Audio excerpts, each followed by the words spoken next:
राधे राधे, जय श्री कृष्णा। मैं सीमा सिंह आप सभी धर्म प्रेमियों को सादर प्रणाम करती हूँ। आज मैं आपको कार्तिक मास के पंचदेवता की एक प्राचीन कहानी सुनाने जा रही हूँ। बात बहुत पुरानी है। एक गांव में कई जाति धर्म के लोग रहते थे। उस समय छुआछूत की प्रवृत्ति लोगों में घर बैठी हुई थी। उस गांव में छोटी जात के एकाध घर थे। उन्हीं में एक घर एक विधवा महिला व उसकी 10 साल की बेटी गौतमी का था। कहानी भी उन्हीं के ऊपर है। दोनों माँ बेटी पूरे गांव का मेला ढोती थी। वह सड़क की झाड़ू बुहारी लगाती थी। यह गांव गंगा के तट पर बसा हुआ था। एक बार की बात है, हमेशा की तरह जब दोनों माँ बेटी गंगा तट पर झाड़ू बुहारी लगा रही थी तो उसकी बेटी गौतमी ने कुछ स्त्री पुरुषों की बातें सुन ली। वे स्त्री पुरुष कार्तिक की महिमा बता रहे थे। उन स्त्री पुरुषों की बातों को सुनकर उस 10 साल की गौतमी का मन भी हुआ कि मैं भी कार्तिक स्नान और व्रत करूं। घर आने के बाद गौतमी ने अपने मन की बात अपनी माँ से कही तो उसकी माँ ने कहा कि बेटी, अगर तेरा मन है तो तू जरूर कार्तिक स्नान और व्रत कर। बेटी अपनी माँ से बोली कि माँ, मैं भगवान की पूजा किस विधि करूँगी, क्योंकि हमें मंदिर में कोई गांव वाला जाने नहीं देगा। माँ, भगवान कैसे दिखाई देते हैं? मैंने तो आज तक कभी भगवान के दर्शन भी मंदिर में जाकर नहीं करे और ना ही मैंने उनकी कोई मूर्ति और तस्वीर देखी है। तब उसकी माँ बोली, बेटी, भगवान तो कण कण में बसे हैं। उनके तो कई हजार हाथ, आँखें और पैर होते हैं। बेटा, मैंने भी कभी भगवान के दर्शन नहीं करे।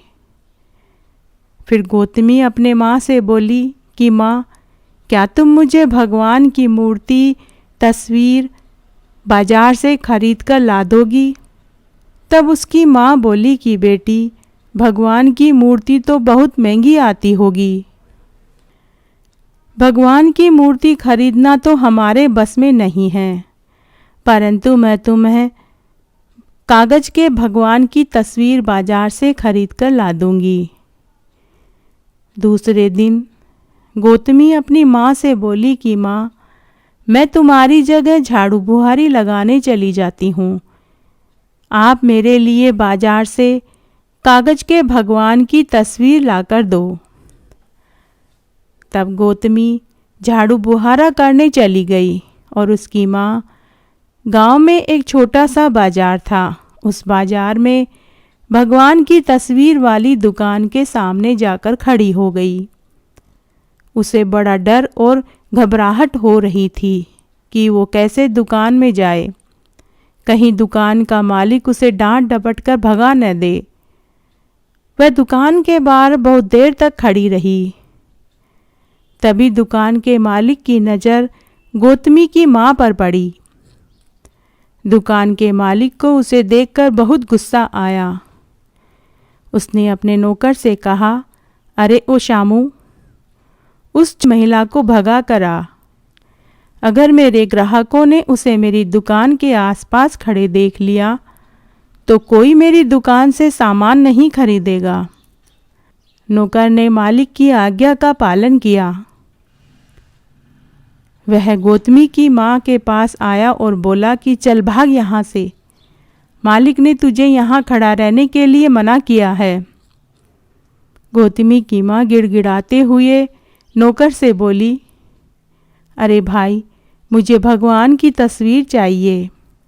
मेरी बेटी कार्तिक स्नान और व्रत करेगी तो उसे भगवान की पूजा करनी है और भगवान के दर्शन करने हैं। और अपनी फटी पुरानी साड़ी के पल्लू से मुड़ा तुड़ा 10 रुपए का नोट नौकर की तरफ बढ़ाते हुए बोली, अरे भाई, यह 10 रुपए लो, तुम ही मुझे भगवान की तस्वीर लाकर दे दो। नौकर ने कहा, दूर दूर, बावली हो गई है, मैं तेरे से अड़ूंगा तो मालिक मुझे काम से निकाल देगा। चल भाग यहाँ से और दोबारा दुकान के सामने आकर खड़ी मत होना। गौतमी की माँ दुखी और उदास होकर घर आ गई। थोड़ी देर बाद गौतमी भी घर आ गई। माँ ने गौतमी को पूरी बात बताई, लेकिन गौतमी में तो बहुत उत्साह भरा हुआ था। वो माँ की बात सुनकर दुखी नहीं हुई। उसने माँ से कहा कि माँ, तुम ही तो कहती हो कि भगवान कण कण में बसे हैं। माँ बोली, हाँ बेटी, मैंने भी लोगों से यही कहते सुना है कि भगवान तो कण कण में बसे रहते हैं। उसी समय गौतमी घर के बाहर गई और बजरी के ढेर में से 5 पत्थर उठाकर लाई और बोली, माँ, क्या इन पत्थरों में भगवान होंगे? गौतमी की माँ ने कहा, हाँ बेटी, इन पत्थरों में भी भगवान रचे बसे हुए हैं।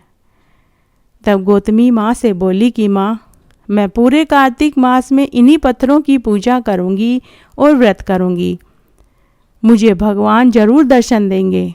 हाँ माँ, मैं तुम्हें भी भगवान के दर्शन करवाऊँगी। फिर गौतमी ने उन 5 पत्थरों को खूब रगड़ रगड़ कर पानी से धोया और भगवान के आले में उठाकर रख दिए। जब कार्तिक का मास शुरू हुआ तो गौतमी सुबह जल्दी उठी, स्नान करी और उन 5 पत्थरों को वापस से जल से नहलाया।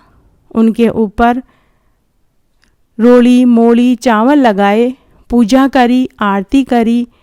शाम को जब उसकी माँ ने खिचड़ी बनाई तो खिचड़ी का भोग लगाया और तारों के छाँव में व्रत खोल लिया और रोज की तरह अपनी माँ के साथ गंगा तट पर झाड़ू बुहारी करने चली जाती और वहाँ चुपचाप एक कोने में बैठ जाती। वहाँ बहुत सारे स्त्री पुरुष गंगा तट पर स्नान करके कार्तिक की कहानियाँ, कार्तिक मास के महात्म्य को बोल सुन रहे होते थे, तो गौतमी उनकी कथा कहानी व कार्तिक मास का महात्म्य सुनती। इस तरह गौतमी रोज सुबह तारों की छाँव में उड़ती, नहाती धोती, फिर 5 देवताओं को नहलाती, उन्हें केसर, तिलक, चावल और मोली चढ़ाती, पूजा अगरबत्ती करती, दीपक जलाती और शाम को जब खिचड़ी बनती तो खिचड़ी का भोग लगाती, जब रोटी बनती तो रोटी का भोग लगाती और खुद भी तारों की छाँव में ही व्रत खोल लेती थी। तब पंचदेवों का सिंहासन डोल पड़ा। तब अबोध 10 साल की छोटी सी गौतमी के कार्तिक स्नान और व्रत से पंचदेवों का सिंहासन डोल पड़ा। तब ब्रह्मा जी ने पंचदेवों से कहा कि हे देवों, मृत्युलोक में एक 10 साल की अबोध बालिका कार्तिक स्नान और व्रत कर रही है। उसकी जिद है कि वह भगवान के दर्शन करना चाहती है। अगर आज आप लोग उस छोटी सी अबोध कन्या की नहीं सुनेंगे तो कलयुग में कौन पूजेगा। तब सभी पंचदेवों ने ब्रह्मा जी से अनुमति ली और उस कन्या की झोपड़ी में प्रकट हो गए। उस समय सुबह के 3-4 बज रहे होंगे। झोपड़ी में चारों तरफ प्रकाश फैल गया। तभी गौतमी गौतमी की आवाज़ हुई। गौतमी ने थोड़ी सी आंखें खोलकर देखा तो उसे 5 जने दिखाई दिए। गौतमी ने अपने बगल में सो रही माँ को देखा। तब पंचदेवों ने गौतमी से कहा, पुत्री, हम ही तेरे भगवान हैं, हम तुझे दर्शन देने आए हैं। हम तेरे कार्तिक स्नान, व्रत और पूजा से बहुत प्रसन्न हैं। तुम कोई भी 5 वर मांग लो। गौतमी भगवान से बातें करने लगी। तभी उसकी माँ की नींद भी खुल गई। माँ ने कहा कि बेटी, तू किसके साथ बातें कर रही है? तू क्यों अकेली बड़बड़ा रही है? गौतमी ने कहा कि माँ, मैं कार्तिक के पंचदेवताओं से बातें कर रही हूँ। माँ ने पूरी झोपड़ी में नजरें घुमाई और बोली, बेटी, मुझे तो कोई दिखाई नहीं दे रहा। तब गौतमी बोली कि हे प्रभु, मेरा पहला वर है कि आप मेरी माँ को दर्शन दीजिए। तब गौतमी की माँ को भी पंचदेवता दिखाई देने लगे।